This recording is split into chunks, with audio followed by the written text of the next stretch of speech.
Mambo vipi ndugu mtazamaji wa Eko TV? Nikukumbushe tu, kama ni mara yako ya kwanza kuingia katika chaneli yetu, basi usisahau kubonyeza alama subscribe pamoja na alama kengele ili kuwa mmoja wa wafuatiliaji wa matukio na habari mbalimbali katika chaneli ya Eko TV. Ni ukweli kwamba tumekuwa tukisikia taarifa mbalimbali hivi karibuni kuhusiana na msanii Juma Nature, msanii mkongwe, akilalamika kuhusiana na kukosa show hiyo kwa sababu ya malipo aliyoahidiwa na lebo ya Wasafi au msanii mkurugenzi wa Wasafi PLATNUMZ. Amethibitisha hilo kwa kusema kwamba, kwa kumjibu comment ya shabiki yake ambaye alikuwa akiuliza mbona ulitangazwa lakini ukuwepo katika show ya WASAFI Festival, na Juma Nature akajibu hawezi akafanya show kwa sababu ya malipo ya laki.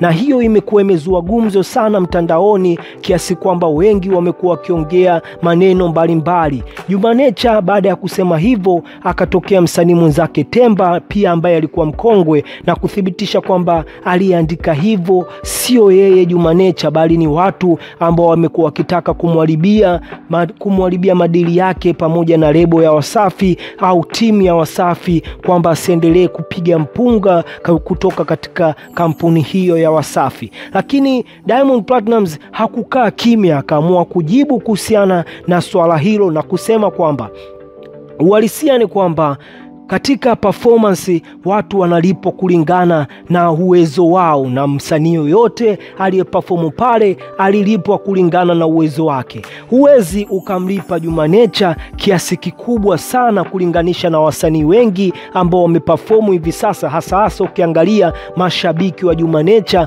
wameshapotea na watu wa sasa wamekuwa wakitaka mziki wa kisasa, hivyo malipo yake hayawezi yakawa makubwa kulingana na hivyo. Amesema kwamba hata kama aliahidi laki, ilikuwa ni mambo ya maongezi na sio kuenda kulopoka katika mitandao ya kijamii. Ilikuwa ni kuongea na kusuluhisha hilo kupitia mikataba, kwamba kama hataki laki basi aseme aongezewe, lakini haiwezi kazidi milioni 1 kwa sababu msanii huyo si msanii wa kisasa na mashabiki wake hawatakuwa wengi. Kwa hiyo ni ngumu kuleta vibe katika stage za WASAFI Festival. Ukilinganisha Juma Nature na B2K pia ni msanii ambaye ni wa Njombe, lakini msanii mkubwa sana ambaye ana uwezo wa kulipwa milioni 3 kwa show moja, lakini Juma Nature ameshapitwa na wakati, ni ngumu kumlipa kiasi kikubwa kulinganisha na wasanii wa kisasa. Hayo ndo majibu ya PLATNUMZ. Nikukumbushe tu, usahau kubonyeza alama subscribe